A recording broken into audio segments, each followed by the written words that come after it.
سورۃ الناس قرآن پاک کی آخری سورت ہے۔ سورۃ الناس ہمیں شیطان کے وسوسوں، برائیوں اور چھپے ہوئے دشمنوں سے بچنے کے لیے اللہ کی پناہ مانگنے کا سبق دیتی ہے۔ یہ سورت روحانی حفاظت کا پیغام دیتی ہے۔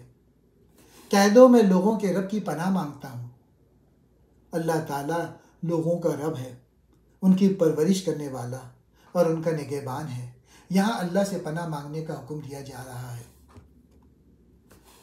لوگوں کا بادشاہ اللہ تمام انسانوں کا بادشاہ ہے، وہی سب پر حکمرانی کرنے والا ہے۔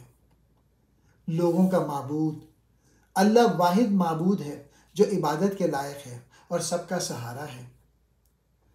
وسوسے ڈالنے والے چھپے ہوئے شیطان کے شر سے۔ وسوسہ دل میں برے خیالات ڈالنے کو کہتے ہیں۔ الخناس کا مطلب ہے چھپنے والا۔ شیطان انسان کے دل میں برے خیالات ڈالتا ہے اور پھر چھپ جاتا ہے۔ جو لوگوں کے دلوں میں وسوسے ڈالتا ہے، شیطان انسان کے دل میں شک، حسد اور برے خیالات ڈالتا ہے تاکہ وہ گمراہ ہو جائیں، خواہ وہ جنات میں سے ہو یا انسانوں میں سے۔ شیطان جنات میں سے بھی ہو سکتا ہے اور انسانوں میں سے بھی، جو دوسروں کو بہکانے کی کوشش کرتا ہے۔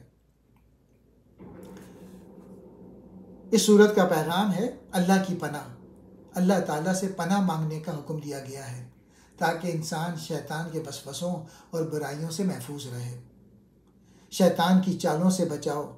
شیطان لوگوں کے دلوں میں وسوسے ڈال کر انہیں برے کاموں کی طرف مائل کرتا ہے۔ یہ سورت ہمیں خبردار کرتی ہے کہ ان وسوسوں سے بچنے کے لیے اللہ کی مدد ضروری ہے۔ جنات اور انسانوں کے شر سے بچاؤ۔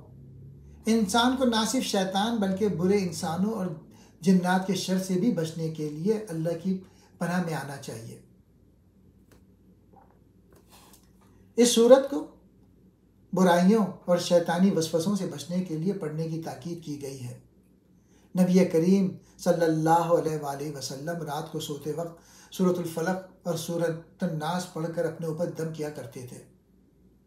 یہ سورت انسان کے لیے روحانی حفاظت کا ذریعہ ہے اور اسے اللہ پر مکمل بھروسہ کرنے کا سبق دیتی ہے۔